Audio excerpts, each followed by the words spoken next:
भाई और बहनों, मातृशक्ति को नमन।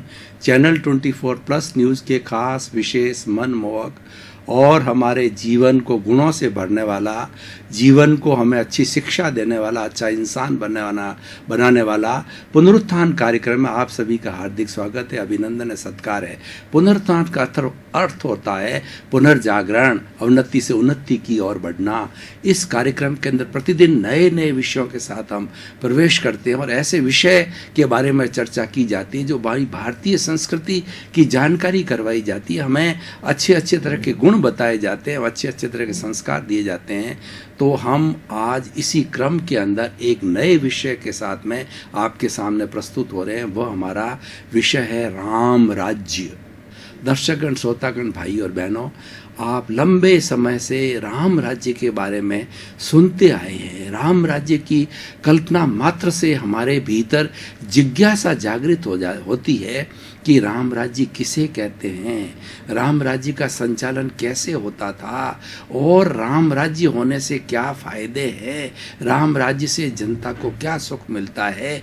ये जिज्ञासाएं स्वतः ही हमारे भीतर पैदा हो जाती है, क्योंकि हम बचपन से ही राम राज्य की जो है बात सुनते आ रहे हैं। और हमारी जितनी सरकारें, चाहे राज्य सरकार आती है, चाहे केंद्रीय सरकार आती है, वो ये चिंतन करती है कि हमारे देश के अंदर राम राज्य स्थापित हो जाए, हमारे विश्व के अंदर राम राज्य स्थापित हो जाए।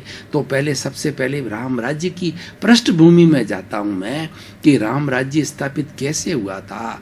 भगवान राम अयोध्या के राजकुमार थे और वो राजा दशरथ के पुत्र थे। राजा दशरथ के 4 पुत्र थे, राम, लक्ष्मण, शत्रुघ्न और भरत।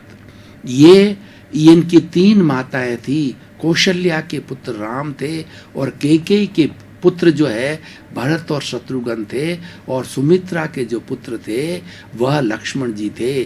चारों भाइयों में बहुत ही अधिक प्रेम था और चारों भाई वशिष्ठ मुनि के आश्रम के अंदर युवा अवस्था के अंदर योद्धा बनने की, राज्य कार्य संचालन करने की, चारों भाई साथ रह करके सारी एक राजकुमार की विद्या को उन्होंने सीखा। और जब वो घर पर लौटे तो उस समय में राजा दशरथ बहुत प्रसन्न हुए और उसके साथ साथ में उनको इतनी खुशी, आह्लाद की अनुभूति हुई कि मेरे जो है सुपुत्र कितने युवा होकर के राजकुमार के रूप में कितने विकसित हो चुके हैं। अब जो है वो हमारे भारत की संस्कृति के अनुसार जो राजा का सबसे बड़ा बेटा होता है वही राज्यकारी का संचालन करता है। पिता के बाद, राजा के बाद में तो ये राम का हक बनता था। लेकिन कैकेयी ने जब उनका विवाह जो दशरथ से हुआ तो 2 वरदान मांग लिए कि जब समय आएगा तो आपको मेरे दोनों वरदान की पूर्ति करनी होगी।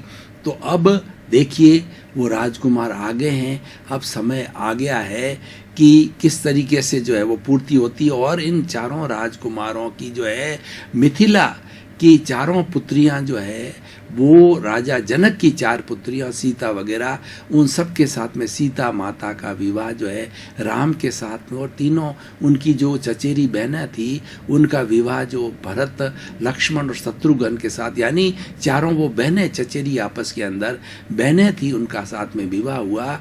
और अब देखिए क्या होता है कि कैकेयी के मन, जो उसकी मंत्रा दासी थी, उस मंत्रा दासी के मन के अंदर बुरी भावना आई और वो बार बार जो कैकेयी को जो है भरती रही। अब समय आ गया है कि तुम अपने पुत्र के लिए मांगो वरदान, जो है राजा दशरथ से, कि मेरा पुत्र जो है भरत है वो राजा बनना चाहिए। और इस तरीके से वो वरदान मांगा गया। तो ये बात उन्होंने दशरथ के सामने रख भी दी तो दशरथ मूर्छित हो गए। दशरथ का राम के प्रति बहुत स्नेह था, क्योंकि राम बहुत योग्य थे, इसी कारण स्नेह था। और दूसरा, वो हकदार थे सबसे बड़े पुत्र होने के कारण। लेकिन जो रघुवंश की जो सबसे बड़ी मर्यादा थी कि रघुकुल रीत सदा चली आई, प्राण जाए पर वचन न जाई। इसी सिद्धांत के आधार पर, इसी युक्ति के आधार के ऊपर और इसी प्रिंसिपल के आधार पर जो है राम राज्य की स्थापना हुई कि जो वचन दे दिया गया है उसका पालन किया जाए, चाहे ये शरीर भी चला जाए। तो उस वचन से आधार पे जो है आखिर उनको राम को की जगह भरत के लिए स्वीकृति देनी पड़ी और मूर्छित भी हो गए। उस वक्त में राम सहज, वो तो भगवान के रूप थे, वो मनुष्य जीवन के अंदर जो वो स्वयं अवतार थे और मनुष्य जीवन के अंदर लोगों के कल्याण के लिए और जो दुष्ट लोग हैं उनका संहार करने के लिए और जो लोग साधु प्रवृत्ति के सज्जन लोग हैं उनको सुख देने के लिए राम राज की स्थापना करना चाहते थे। अब उन्होंने जब कह दिया तो उन्होंने सहज रूप से जो इसको स्वीकार कर लिया कि हम जो है वो वनवास में चले जाएंगे। 14 साल का वनवास कैकेयी ने मांग लिया राम के लिए। तो भरत जी भी राम के प्रति इतने स्नेह और श्रद्धा रखने वाले थे कि आखिर में कुछ नहीं हुआ तो उनकी पादुकाएं वो रख करके, भैया इन पादुकाओं को सिंहासन पे रखूंगा और आपके आदेश का और पिताजी के आदेश का पालन करने। 14 साल तक वो सिंहासन पर नहीं बैठे, राम की पादुकाओं को रख करके प्रजा का संचालन कर रहे थे। अब भाई और बहनों, ये पूरी रामायण लंबी है, लेकिन मैं राम राज्य के संदर्भ में आपको पृष्ठभूमि में ले गया था कि इस तरीके से राम राज्य का जो मुख्य उद्देश्य था कि रघुकुल रीत सदा चली आई, प्राण जाए पर वचन न जाई, यानी प्रजा को मुख्य माना गया था। प्रजा मुख्य थी और राजा अपने आप को उसको सेवक मानता था। अगर प्रजा को थोड़ा भी दुख दर्द होता था तो राजा अपने सुख सुविधा को छोड़ करके प्रजा के दुख को दूर करने के अंदर लग जाता था। और राम राज की सबसे बड़ी विशेषता ये थी कि सभी लोग बड़े नैतिकता के साथ में, आनंद के साथ के अंदर अयोध्या के अंदर अपना जीवन का निर्वाह करते थे। किसी को कोई अभाव नहीं था, किसी को कोई तकलीफ नहीं था और सरकार की तरफ से पूरी सुविधाएं दी जाती थी और किसी को कोई परेशान नहीं किया जाता था। इसके अलावा भी न्याय इतना सक्षम था राम राज्य का, अयोध्या का, राम के समय का, कि वहाँ पर जो दुष्ट लोग थे उनका संहार किया जाता था, उनको पनिशमेंट दिया जाता था। और रघुकुल रीत सदा चली आई, प्राण जाए पर वचन न जाई, इसको पूरा करने के लिए राम को 14 साल का वनवास जो है वो भुगतना पड़ा। और जब सीता माता वो उनके रावण के चुंगल से उनको जो है मुक्त करके वापस घर लाए तो एक धोबी ने अनायासी अपनी धोबन को जो है घर से बाहर निकाल दिया कि मैं राम के जैसा नहीं हूँ कि 14 वर्ष तक रावण के घर रही हुई सीता को स्वीकार कर लिया। तो सीता माता को अग्नि परीक्षा देनी पड़ी। वो तो स्वयं एक माता का रूप था, वो अवतारी थी और अग्नि परीक्षा के अंदर सफल हुई। तो ये हमारे सामने राम राज्य का आदर्श था। राम और सीता और भाई के प्रति स्नेह जो लक्ष्मण का था वो अद्वितीय था। रामायण हमारी भारतीय संस्कृति के अंदर एक सबसे बड़ा कहना चाहिए आदर्श का और सबसे बड़ा आकर्षण का और सबसे बड़ा श्रद्धा का केंद्र है।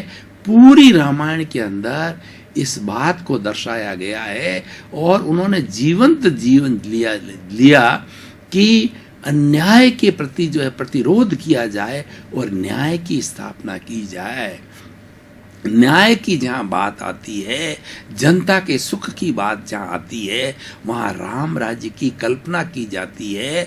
और वह एक ऐसा समय था राम राज्य का कि वो अगर घर के अंदर लागू किया जाए, वो समाज के अंदर लागू किया जाए, देश के अंदर लागू किया जाए तो महात्मा गांधी का सर्वोदय हो सकता है। महात्मा गांधी ने सिद्धांत दिया, महात्मा गांधी ने सत्याग्रह के माध्यम से देश को आज़ाद किया और उन्होंने मजबूर कर दिया अंग्रेजों को 2 साल की गुलामी के बाद के अंदर अहिंसा पर रह करके बिना कोई हिंसा किए उन्होंने ये उनको मजबूर कर दिया देश को छोड़ने के लिए और वो छोड़ भी गए। और 15 अगस्त 1947 को देश आज़ाद हुआ। तो महात्मा गांधी ने आज़ादी सत्याग्रह से की, लेकिन हमारी जनता सुख सुखी कैसे हो। राम राज्य की कल्पना उनके दिमाग में भी थी। उस राम राज्य की कल्पना के लिए उन्होंने सर्वोदय का दिया, उन्होंने हिंद स्वराज दिया, और उन्होंने कुटीर उद्योग दिया, उन्होंने प्रकृति के करीब रहने की बात, और दूसरा क्या है कि सबसे सादगीपूर्ण जीवन हो, simple living and high thinking का सिद्धांत दिया कि मनुष्य का जीवन बहुत ही सादगीपूर्ण होना चाहिए, और रोटी, कपड़ा, मकान, शिक्षा, चिकित्सा वो हर भारत के नागरिक को मिलनी चाहिए, जिसकी संविधान के अंदर पूरी धारा जोड़ी गई कि हर प्राणी को शुद्ध हवा, शुद्ध पानी, शुद्ध भोजन, और उसको धार्मिक स्वतंत्रता, उसको अपने विचार व्यक्त करने की स्वतंत्रता दी गई। यानी कोई तरह का बंदिश हमारी भारतीय संस्कृति के अंदर नहीं है, लेकिन उसके साथ साथ में गलत कार्य को, अन्याय को यहाँ कोई स्थान नहीं है। दर्शकगण, श्रोतागण, भाई और बहनों, लंबे समय से हम गहन विषय पर गहन चर्चा कर रहे थे। अब थोड़ा तरोताजा होने के लिए ब्रेक ले रहे हैं। ब्रेक के बाद पुनः हाजिर होंगे।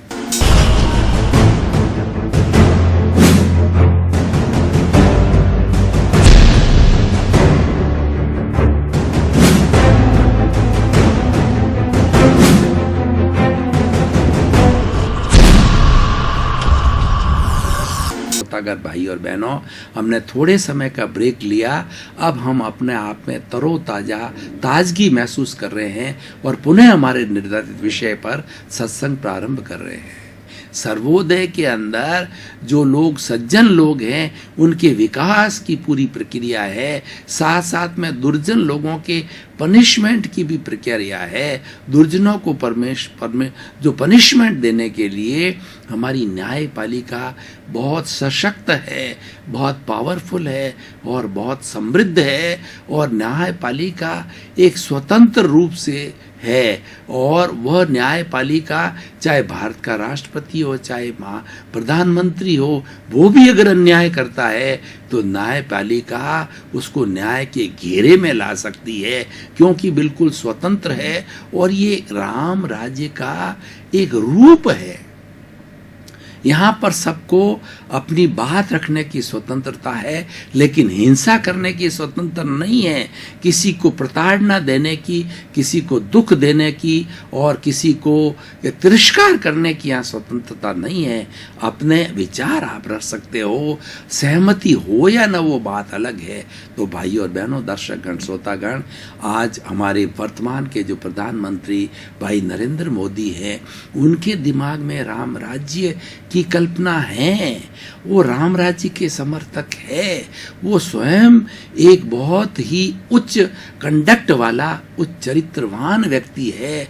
वो योगी पुरुष है, योग का जीवन जीते हैं, और उन्होंने 12 वर्ष तक गुजरात के मुख्यमंत्री रूप में रह करके गुजरात की बहुत अच्छी सेवा की और गुजरात को एक विकास का रोल मॉडल बनाया।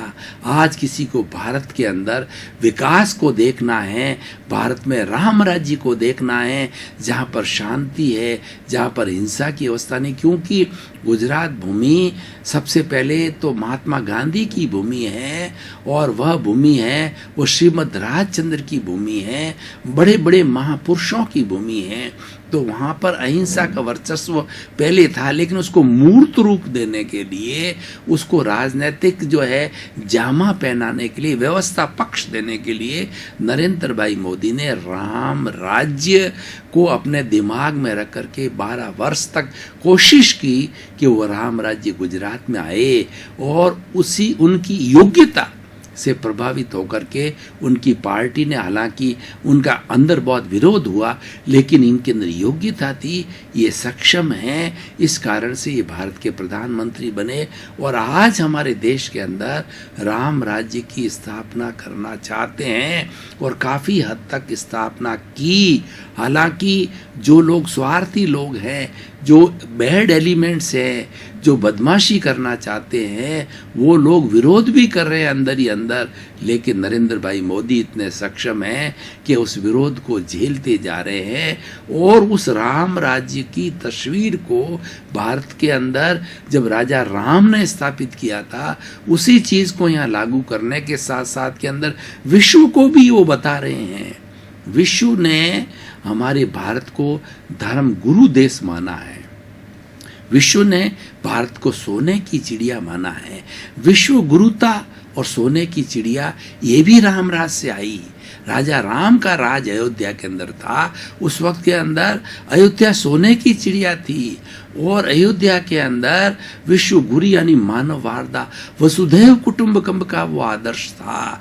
तो ये नरेंद्र भाई मोदी ने विश्व के 206 देशों का जो संगठन यूएनओ है, यूनाइटेड नेशन ऑर्गेनाइजेशन है, तो प्रधानमंत्री बनते ही उन्होंने इंडिया की फिलॉसफी रखी कि हमारे भारत की फिलॉसफी वसुधैव कुटुंबकम की फिलॉसफी है, योग की फिलॉसफी है, अहिंसा की फिलॉसफी है। उससे प्रभावित होकर के पूरे विश्व ने 2 अक्टूबर को महात्मा गांधी के जन्मदिन को पूरे विश्व में अंतर्राष्ट्रीय अहिंसा दिवस रूप में मनाना घोषित किया और मनाया जा रहा है। और योग से लोग हमारा भारत का जो हमारा योग भारत की कृति है और हमारे ऋषि मुनियों ने योग का जीवन जीते हो गई। उन्होंने एमांसिपेशन लिबरेशन मुक्ति को प्राप्त किया। जब विश्व के सामने नरेंद्र भाई मोदी ने उसकी वकालत की, हमारे भारत माननीय प्रधानमंत्री ने, तो विश्व ने उनकी बात को सराहा और वो एक अंतर्राष्ट्र एक पूरे विश्व को राम राज्य के रूप में सारे देश देखने लग गए। जहाँ निशस्त्रीकरण की बात हो, जिसके अंदर कोई भी देश जो है दूसरे देश की सीमाओं का हनन नहीं करे और अपने भीतर तरक्की करे और एक दूसरे के पास साथ में मित्रवत व्यवहार करे, एक दूसरे के सांस्कृतिक मूल्य, आर्थिक मूल्य और उसके साथ साथ में व्यावसायिक मूल्य है, उनकी तरक्की के लिए MOU किए जाए और उनके पैक्ट किए जाए और ये लागू हुए। बहुत से देश आज भारत के अंदर जो है वाइब्रेंट गुजरात के अंदर बहुत से देश आए थे और उन्होंने और हमारे माननीय प्रधानमंत्री जी मोदी जी जहाँ जाते हैं कई देशों के साथ के अंदर वो पैक्ट करते हैं। हमारी जो इंटरनेशनल टेक्नोलॉजी को देश के अंदर लाए हैं और काफ़ी हद तक वो हमारे देश के अंदर आ गई है। तो भारत का हर जवान 125 करोड़ लोग आज भारत में राम राज की अनुभूति करने लग गए। अब बड़ा देश है, कई तरह के मत है, कई तरह के मतांतर है, कई बोलियाँ बोली जाती है, कई तरह की यहाँ जातियाँ हैं, कई तरह के धर्म हैं।